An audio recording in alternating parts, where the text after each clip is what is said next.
So that's how the money came to me. I didn't deal with Bigelow at all, and I never went to any of the meetings of the UFO Research Coalition. I just heard about them from Dick Hall and some of the other people, Walt Andrews, and some of the other people that were involved at the time. Now, Walt's dead now, isn't he? I'm losing. Is yeah, Walt dead? He passed away. Yeah. Yes, he passed away. That's why MUFON is no longer in Texas. It's in. Yeah.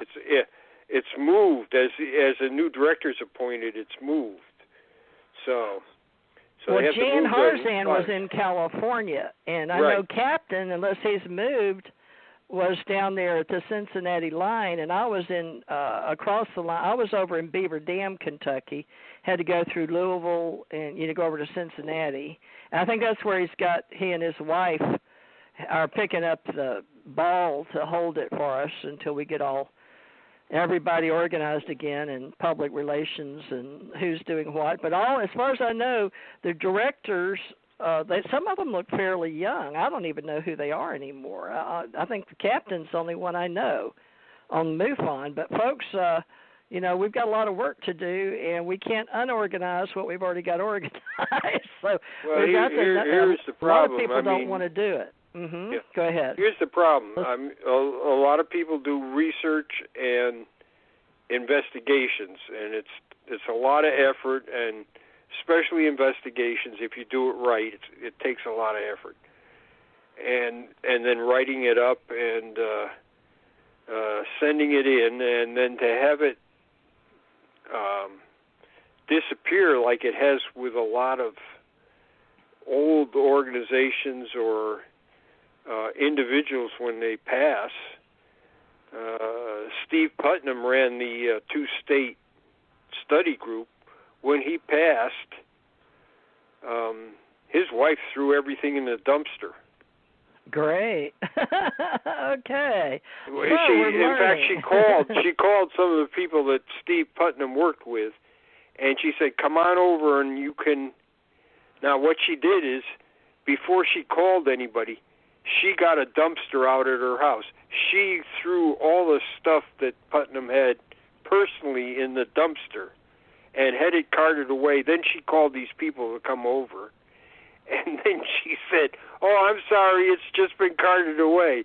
That was her last act of vengeance, because she didn't like what he was doing. He was spending too much time with UFOs and not enough with her.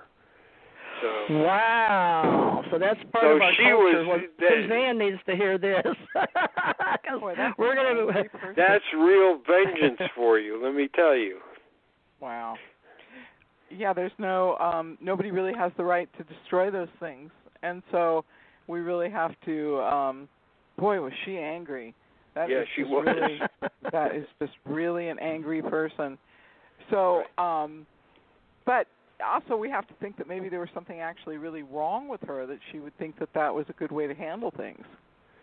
Yeah, or you almost lose your husband to this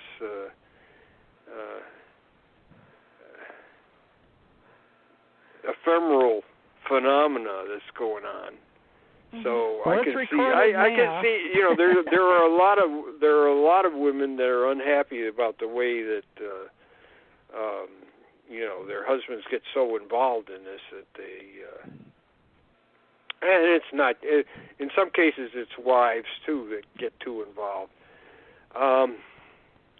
Well, let's look at the worldview, because Suzanne's coming in, and she just volunteered today, so she's brand new green, and she wasn't into the UFO business, but she understands the ancient myths and legends and how it affects the world, and she knows about them. And, and Janette, of course, has been doing this with me, archiving, for at least since 2012, so I know she's on our side. But, we're doing oral archives, so I've got these from 2012, including your history, and we're hopefully going to get people to help me transcribe yours, and hopefully it won't be after you're gone, but it may be. I don't know. But the thing is, we'll have them oral reports. So let's, Suzanne, do you have any questions for Jan? Because Jan is 76, and I'd like him to, I don't know how long he's going to live or how long he expects to live, but, every time I get to talk to him is a blessing for me to get it here, because he knows I want to help him, and we all the new people that hopefully we'll be training. I hope I'm going to be 69, folks, so I'm not a spring chicken. But we've got to get all the kids into something organized with all these associations around the world and get them working together. So I need to get all the links of people that have been working with Jan or Jan knows and that will help with the ones I know. Because, I know a lot of the old guys, but they didn't know me on the inside or outside. I've been doing this since 1967, but it's hard to keep up with everything. So I've got a lot of women that will help us, but we've got to know how to bring all these groups together. So Worldview, Jan, and Suzanne, on the Worldview, how can we help all these groups? Because there's a lot of issues we're not really getting into. Janet could have helped on that. But you just heard one. Is Janet on the phone with us still? No, she dropped off. She was, but she dropped off because of she had house banging in the background, so she got off. So Jan, are you? Well, first of all, can I say thank you for dedicating your life to collecting this information and creating a chronological history, and thank you today for sharing your oral history with us, because your oral history is just as valid as a written history, and I really appreciate you taking the time and sharing with us in a very, very honest way. It's a laborious process for you to put this together in chronological order, but I've really enjoyed learning just a little piece. It feels like I just have a snapshot, and so thank you. First of all, thank you. Okay, thank you. Yeah, we've done oral histories, too. Okay, about 200 of them. Okay, cool. So I have a question for you now. Yeah. So you started doing this when you were in college, so that was 1960, is that right? Well, no, I started doing this about 1958. 1958. Okay, so 62 years. So you started doing this when you were, how old were you? You must have, oh my gosh, how's that possible? I was in high school. I was just, in high school. Okay. Yeah. Wow. Okay. And are you married? Have you married? Do you have children? I have been married, yeah. I have a son, and I have 3 grandkids. Oh, lovely. Yeah. Oh, really lovely. Okay. And so the whole time I was listening to you, I was thinking, well, what was the most interesting story that you got involved in and that you researched? What was the one that you personally? So I think that, just your pure history stands on its own, but I'm just curious as a human, what is the most interesting story to you personally? Not recognition, verifiable, or anything else. Just what's the most interesting story for you as a person? Well, I used to travel around with Tom Talene. I said we have 200 oral histories, but he's the main one with oral history. But he would take me along on a lot of these trips. We would go around. This is not the Project 47 thing. This is an oral history project that we were on. Okay. So we would travel around the country, going from one place to another, interviewing scientists, people from the government,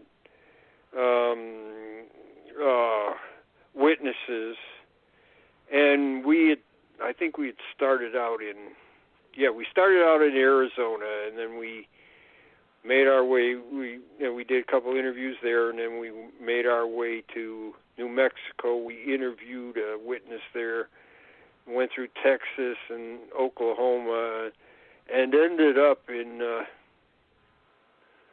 all the way down in a little tip in Kentucky. Mm-hmm. And I didn't know anything about this case. I had never read anything about it. Well, I think I had read something in Hynek, but Hynek doesn't do it justice. So this was the pilot who witnessed this case. He's a B-52 pilot. Okay. And what year is this? 1968. Fabulous. Okay, good. So they kept it out of the Condon report because they fussed around with the investigation until after the report was written and on the Secretary of Air Force's desk. So it didn't. It didn't get in that. It was a fantastic case. Right around the end of the project, there were a lot of fantastic cases that didn't get investigated or only cursory. So, anyways, they had been on nuclear alert, and after you go off nuclear alert, you've got to everything's got to be checked out, the plane, the personnel, and so they were on like a 48-hour flight. They took off and all the equipment and everything, and the people were checked out, and they did certain things that they had to do. That's every nuclear plane that's ever been B-52 that's ever been on a nuclear duty. So they're coming back to their base at Minot, North Dakota, and as they come in to land, the tower calls them and says,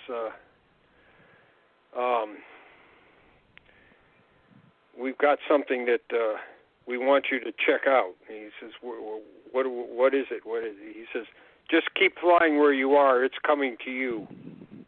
Okay. So, okay, the pilot's flying the plane. He doesn't see what's going on. This UFO comes up in back of him. Okay. And the guy at the radar, he sees this thing, and it's acting. I mean,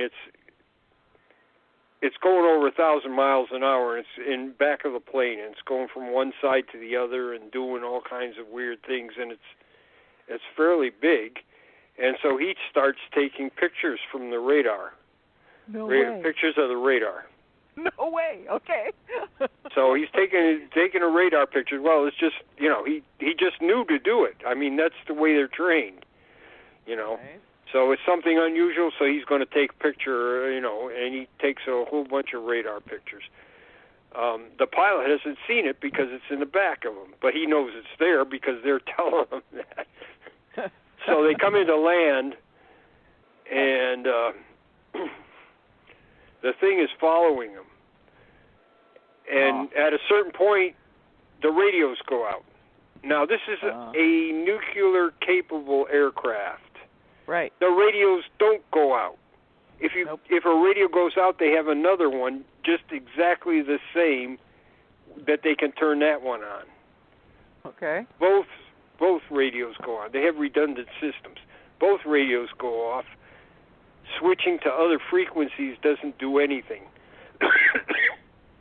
Finally, the UFO goes down towards the ground, and they're supposed to land. Then a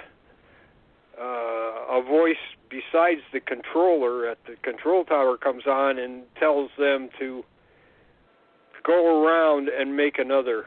Go around and look at the UFO. So they look at the UFO. It's really strange. It's a body like an egg, and then it looks like it has a tube coming up and a cabin that's separated, connected to the egg-shaped thing with like on a tube.